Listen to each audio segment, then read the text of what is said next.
오늘도 우리 함께 예배를 드리는 우리 사랑하는 성도들, 하나님의 큰 은혜가 있기를 바랍니다.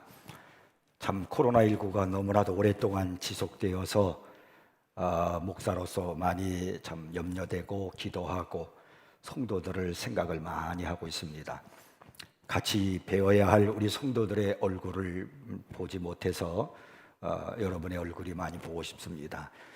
일주일에 한 번이라도 교회 나오셔서 예배 시간에 꼭 오셔서 예배를 드려주시면 참 더 고맙겠고요. 어떤 경우에도 예배를 놓치지 마십시오.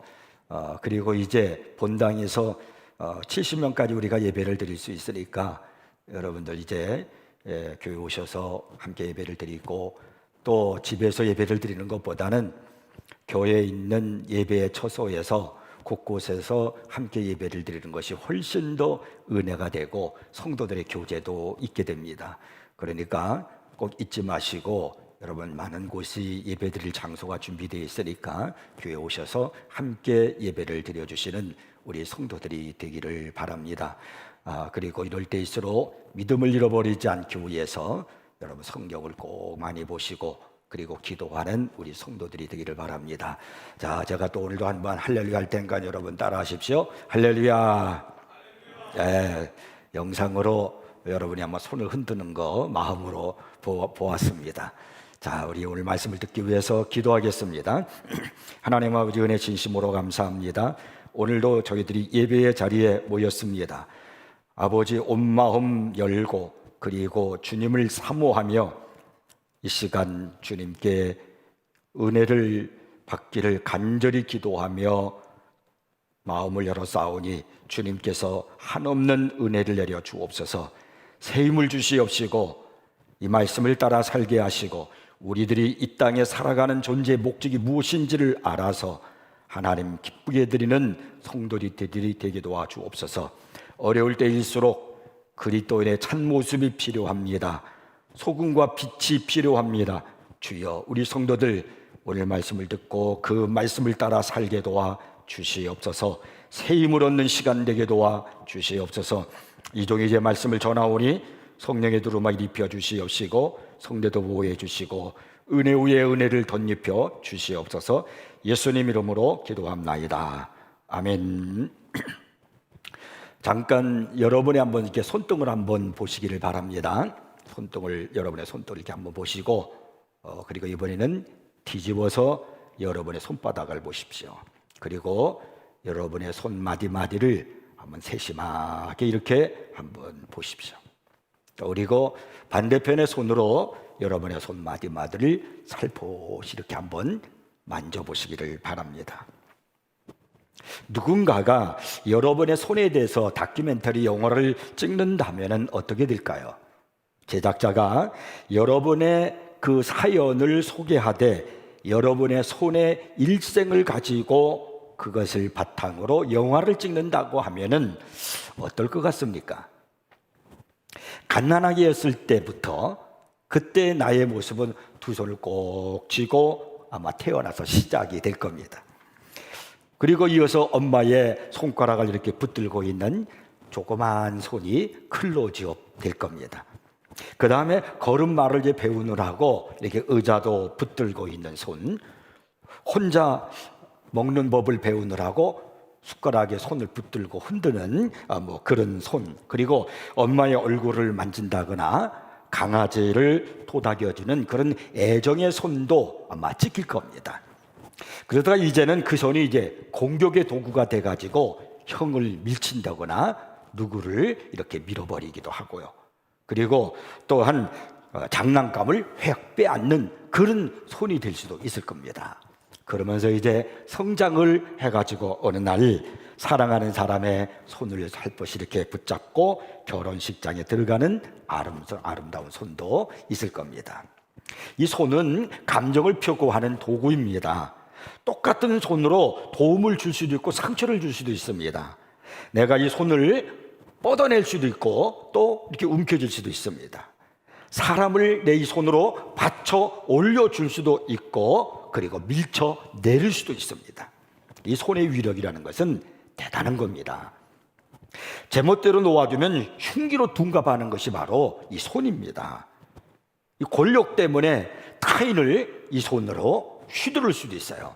그리고 나 먹고 살려고 이웃을 이 손으로 누를 수도 있고요. 또 쾌락을 찾아서 남을 유혹하는 도구의 손이 될 수도 있는 겁니다. 하지만 이 손을 잘 관리하면 그렇게 은혜의 손이 될 수가 없는 겁니다. 하나님께 내어드릴 때 우리의 열 손가락은 그야말로 천국의 손이 되는 겁니다. 그렇게 하면서 지금까지 살아온 여러분의 인생의 모습을 여러분의 손을 바탕으로 해서 다큐멘터리 영화를 찍는다면 여러분의 인생은 어떤 모습일 것 같습니까? 자, 이번에는 예수님의 손을 한번 생각해 볼까요? 그리고 예수님의 손을 가지고 그분의 일생을 다큐멘터리로 또 찍는다면은 그분의 손의 모습은 어떨까요? 성경에는 예수님께서 손으로 사역하신 모습이 참 많이 나오고 있습니다. 그분은 이 손을 가지고 욕심을 부린다거나 움켜쥐거나 부당하게 누구를 향해서 손가락질하고 비판하거나 그런 모습이 성경에 나와 있지 않습니다. 그분은 자신에게 나오는 사람들에게 그 손으로 만져주시고 잡아주셨습니다. 그분의 만지심을 입은 사람들은 모두가 다 변화를 받았습니다. 마지막 예수님의 손의 모습은 십자가에 못 박히신 손의 모습이지 않습니까? 예수님은 당신의 손에 못 박히심으로 우리의 죄를 사해 주셨고, 그리고 하나님의 사랑을 우리에게 보여주셨습니다. 참 우리가 인생을 살고 힘들 때마다, 신앙생활하고 어려울 때마다, 그때 저는요 참 잘 즐겨 부르는 찬송이 있습니다. 그 찬송을 이제 부르면서 마음의 위로를 이제 받습니다. 그 찬송이 바로 456장 찬송인데, 이 찬송이죠. 거친 세상에서 실패하거든 그 손 못자국 만져라. 고된 일하다가 힘을 얻으리 그 손 못자국 만져라. 그 손 못자국 만져라. 그 손 못자국 만져라. 주가 널 지키며 인도하시리. 그 손 못자국 만져라. 고된 일하다가 힘을 얻으리. 그 손 못자국 만져라. 내가 고된 일하고 그리고 어렵고 힘들어할 때 주님의 손을 잡으면 힘을 얻을 수 있습니다. 내가 어둠 속을 걸어갈 때에 그 손 못자국 만져라. 주가 참 평안을 내게 주시리. 그 손 못자국 만져라. 그 손 못자국 만져라. 그 손 못자국 만져라. 주가 널 지키며 인도하시리. 그 손 못자국 만져라. 내가 어둠 속에 걸어갈 때에 주님의 손을 내가 못자국 예수님의 손을 잡으면 내 마음에 주님께서 평강을 주실 것입니다. 우리 예수님의 손은 정말 위대하신 손이십니다. 이 손을 가지고 천지를 창조하셨고, 이 손을 가지고 섬기셨고, 그리고 이 손으로 우리를 구원하셨습니다. 그 손을 붙드는 자는 위로를 받고 힘을 얻을 것입니다. 한 신학생이 목회 사역 실습의 일환으로 시내 근처의 한 대형병원 응급실에서 토요일 하룻밤을 지내게 되었습니다. 병원 원목실 사역자들의 지도 아래 응급실을 찾은 환자들과 그 가족들을 위해서 기도하고 격려하고 상담하는 등 다양한 방법으로 사역을 할 예정입니다. 그날 밤 늦게 손목을 그어 자살을 시도한 어느 여성이 구급차에 실려서 응급실에 들어왔습니다. 중년을 넘긴 아주 가녀린 체구의 이 여성에게는 절망감과 고단한 세월의 흔적이 역력했습니다. 인턴들이 그 아주머니의 팔에 막 분대를 감고 사지를 고정시켜서 더 이상 생명에는 지장이 없었습니다. 하지만 그녀는 극도로 흥분한 상태여서 안정시켜줄 사람이 필요했습니다. 의사들이 아주머니의 그 판목을 치료하는 동안은 그 신학생이 그 아주머니의 옆을 지켜서 그분의 손을 잡고 있었습니다. 이제 치료가 끝나고 의사들이 떠나자 신학생은 아주머니의 이야기를 귀 기울여 들어주었습니다. 이 아주머니가 보기에도 이 신학생의 태도는 이상할 정도로 참 친절했습니다.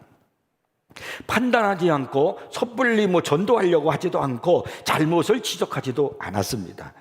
그 신학생은 사랑하는 마음으로 묵묵히 자신의 이야기를 들어주었습니다. 그리고 이제 상대방의 이야기가 다 마치고 나니까 이제 자기 차례가 돌아가게 되어서 그는 그 여인에게 하나님의 이야기를 들려주었습니다.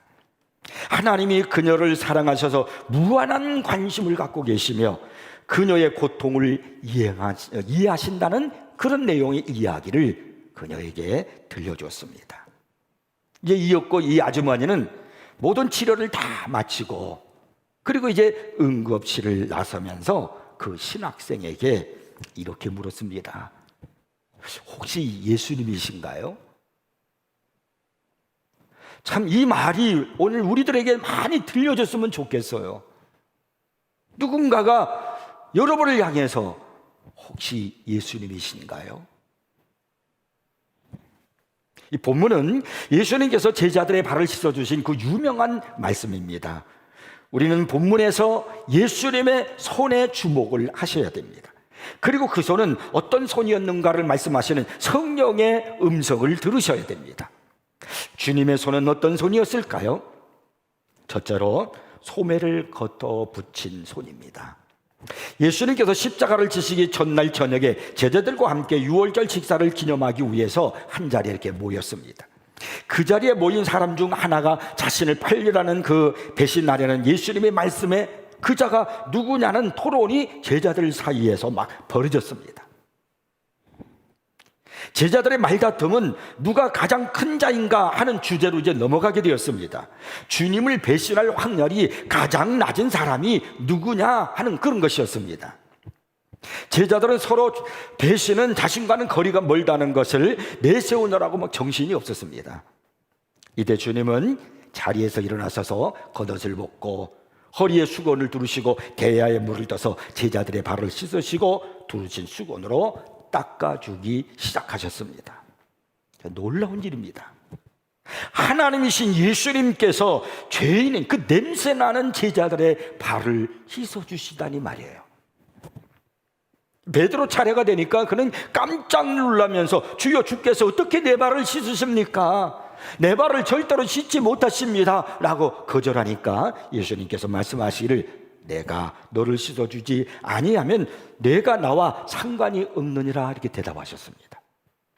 그렇게 하셔서 주님은 12제자들의 발을 다 이렇게 씻어주셨습니다. 제자들이 누가 제일 큰지를 두고 다투고 있을 때 예수님께서 누구든지 첫째가 되고자 하면 무사람의 끝이 되며 무사람을 섬기는 자가 되어야 하리라 그렇게 말씀하셨습니다. 누가 크냐는 말이 아직도 귓가에 울리는 듯한데 예수님은 진정 큰 자는 겸손한 종이라는 사실을 제자들의 발을 씻어주시면서 친히 보여주신 것입니다.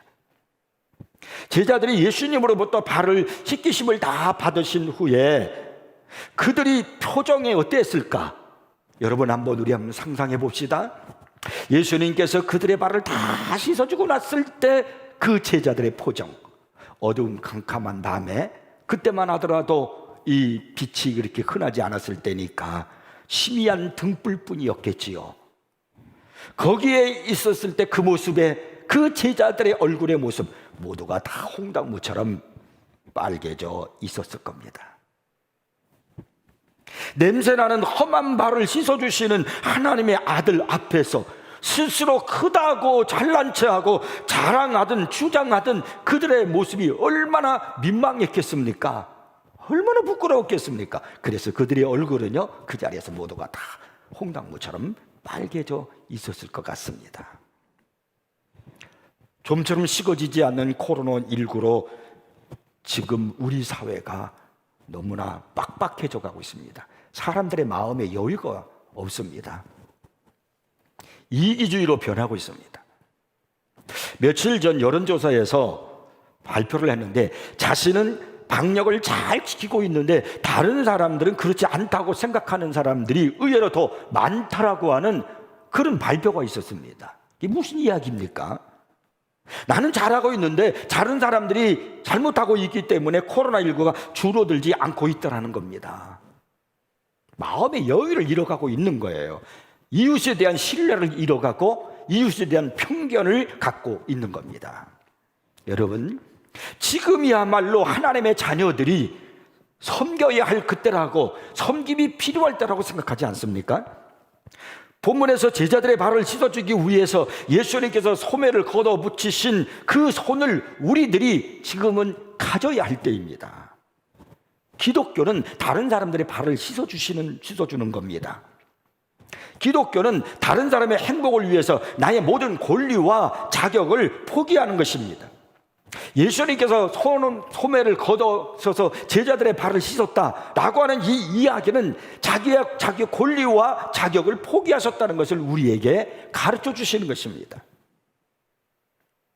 근데 아직도 나의 권리가 많다라고 생각하시는 분이 있습니까? 아직도 나는 자격이 있다라고 여겨지는 분이 있습니까?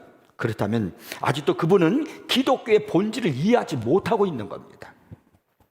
왜 오늘날 한국교회가 사람들로부터 호감을 얻지 못합니까? 기독교의 본질을 모르고 신앙생활을 하기 때문에 그렇습니다.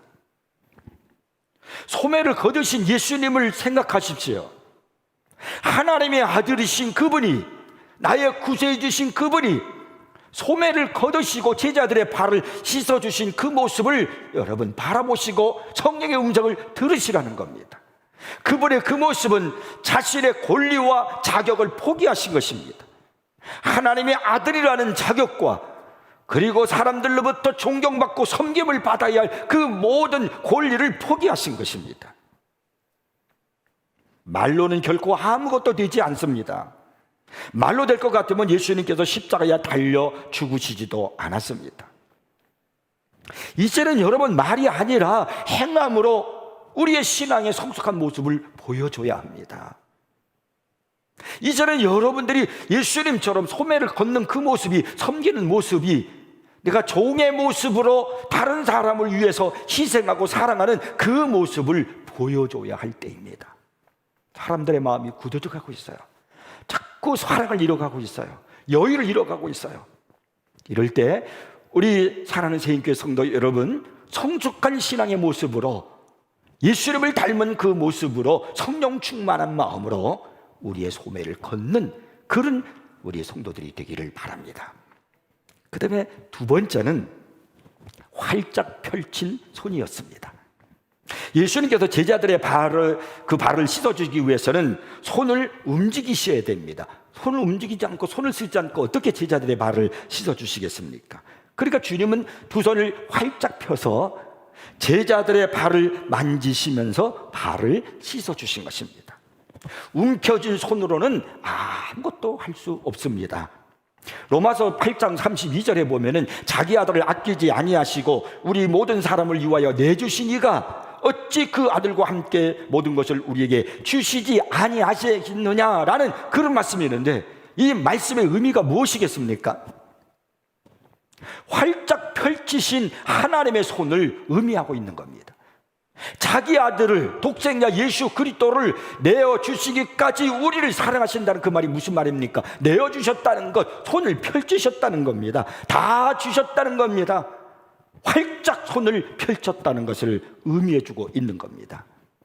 십자가 위에서 못 박히신 예수님의 손도 활짝 펼치신 손이십니다. 죄 없으신 하나님의 어린 양이 우리를 위해서 갈보리 십자가에서 두 손 벌려서 못 박히시고요, 그리고 두 팔 벌려 그곳에 매달리셨습니다. 예수님은 그렇게 손을 펼치시고 우리에게 모든 것을 다 주신 것입니다. 그분의 살도 피도 물까지도요, 그리고 생명까지도 다 주셨습니다.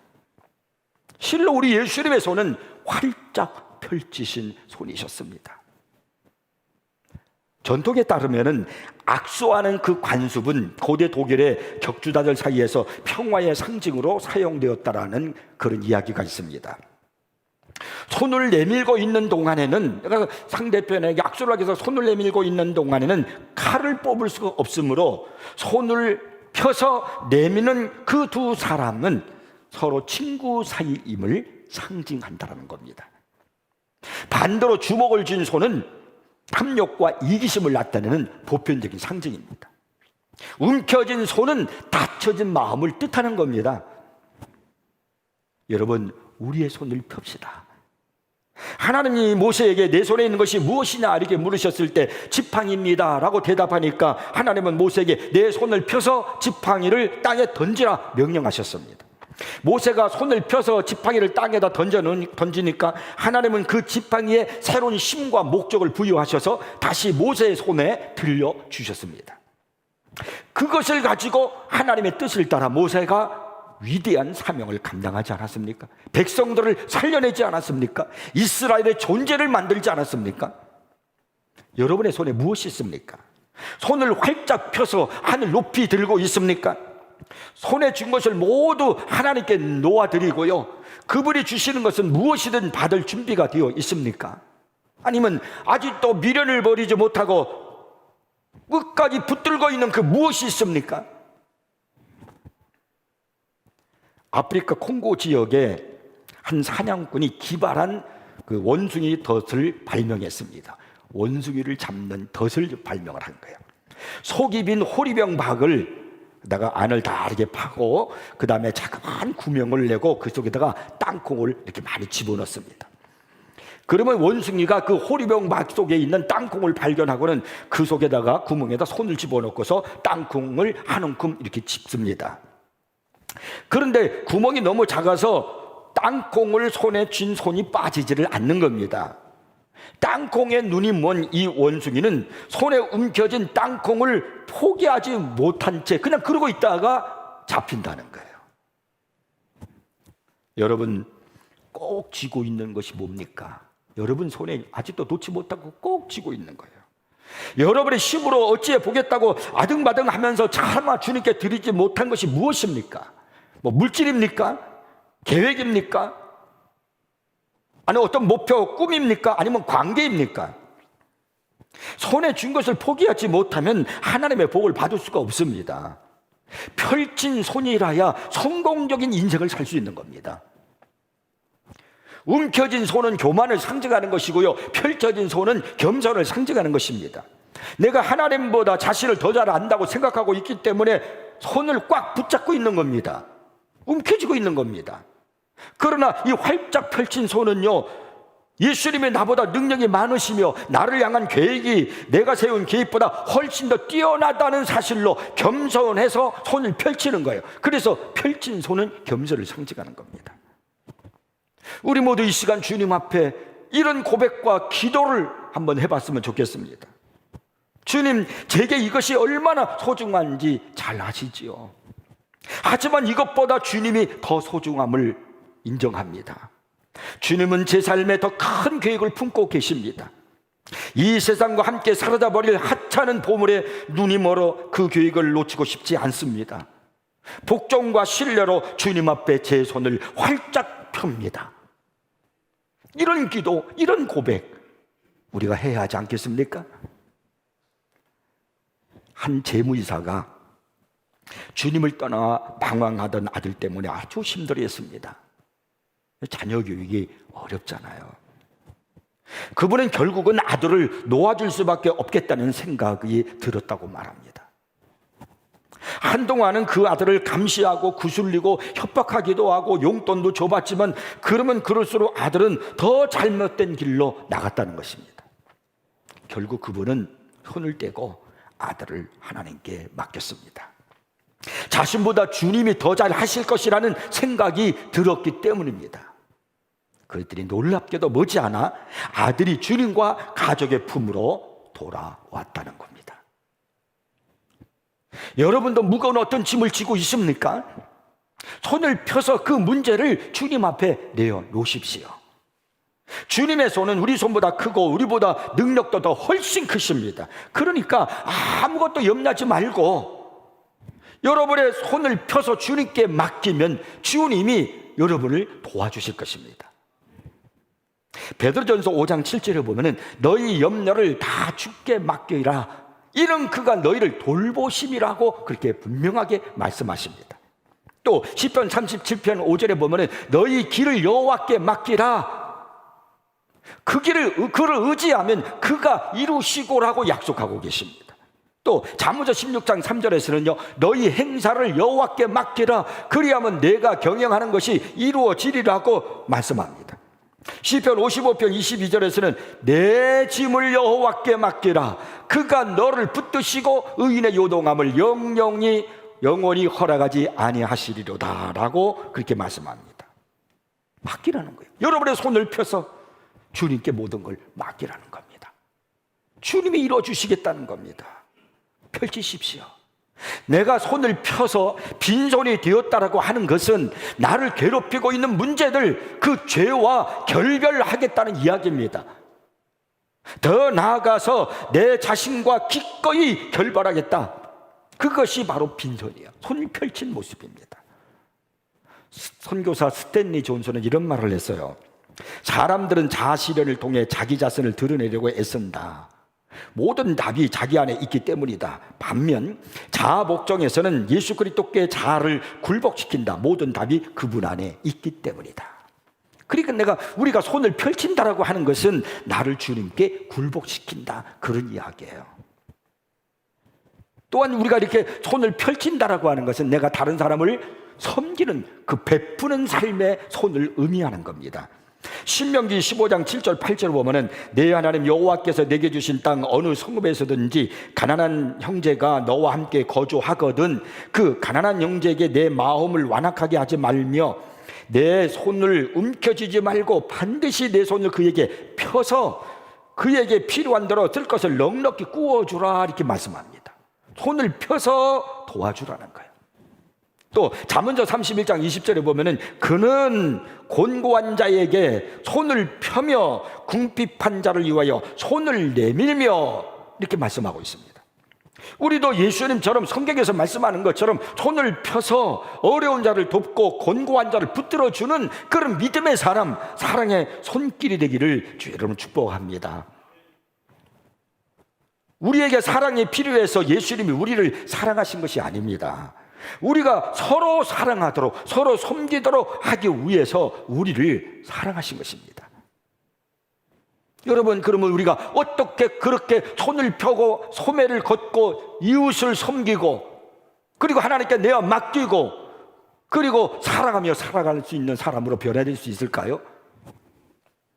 평범한 쇠조각을 자석에다가 이렇게 딱 붙여 놓으면요, 오랜 시간 동안 이렇게 붙여 놓으면 시간이 흐른 후에 자석의 자력이 이 쇠조각에 전달되어서 쇠조각도 자석으로 변합니다. 마찬가지로 우리가 예수님께 가까이 머물러 있잖아요. 예수님께 붙어 있잖아요. 그러면 그분의 사랑이, 그분의 섬김의 모습이 우리에게 전달되어서 다른 사람을 사랑하는 법을 터득하게 되는 겁니다. 그래서 중요한 건 우리가 예수님께 붙어 있는 거예요. 내가 예수님을 가까이 하는 겁니다. 주님은 우리에게요, 더 큰 평화, 더 큰 은혜, 더 큰 하나님의 사랑, 더 큰 이웃사랑, 더 큰 기쁨을 주기를 원하십니다. 또 겸손하고 호의 드리며 받아들이는 삶을 살기를 원하십니다. 하지만 그분은요, 우리가 빈손을 내어 놓기까지 기다리고 계신다는 사실입니다. 그리고 우리가 그렇게 할 수 있도록 도우실 것입니다. 죽어가는 병사의 곁에서 그를 돌보았던 어느 설교가의 이야기입니다. 제가 뭐 도울 일이 있을까요? 이렇게 젊은 설교가가 그 병사에게 얘기했더니 말이 끝나기가 무섭게 추워요 라고 대답을 했습니다. 이 목사는 아무 말 없이 코트를 벗어서 그 병사의 몸을 덮어주었습니다. 병사는 그를 흘끔 쳐다보았습니다. 목이 아파요. 병사가 힘겹게 고통을 호소하자 이 목사님은 양복 웃두리를 벗어서 그의 목을 받쳐주었습니다. 물끄러미 목사를 바라보던 이 병사의 목소리는 한결더 부드러워졌습니다. 그가 이렇게 말합니다. 담배 한 대 필 수 있을까요? 목사는 담배를 구에다가 불을 붙인 다음에 이 병사의 입에다가 물려주었습니다. 이 담배를 이렇게 빨면서 마지막 병사는 이 친절한 목사님에게 이렇게 말했습니다.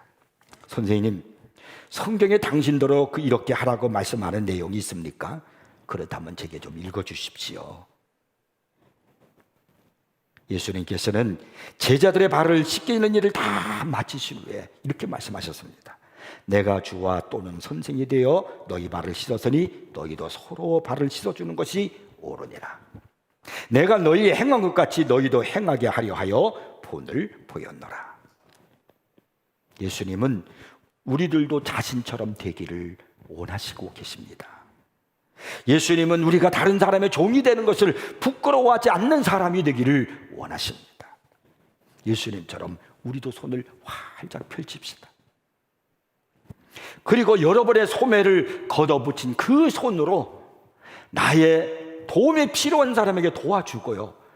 그리고요, 붙들어줄 사람은 붙들어주고 섬기고, 그리고 모든 것을 주님 앞에 내어 맡기고 주님을 기쁘게 하면서 이 어려운 시대를 믿음으로, 하나님의 사랑으로, 힘으로 살아가는 우리 새인교 성도들이 되기를 바랍니다. 오늘 우리들이 보아야 할 것, 우리들이 생각해야 할 것이 바로 뭐냐면 바로 예수님의 손입니다. 나를 위해 아들을 내어주시기까지 사랑하신 하나님의 손, 십자가 위에서 못 박혀 손을 펼치신 예수님의 손, 제자들의 발을 씻어주기 위해서 손을 펼치시고 소매를 걷으신 그 손, 그 손을 우리가 본받아서 이 시대에 예수님의 모습으로, 예수님을 닮아가는 성숙한 그리스도인으로 살기를 주의 이름으로 축복합니다. 기도하겠습니다.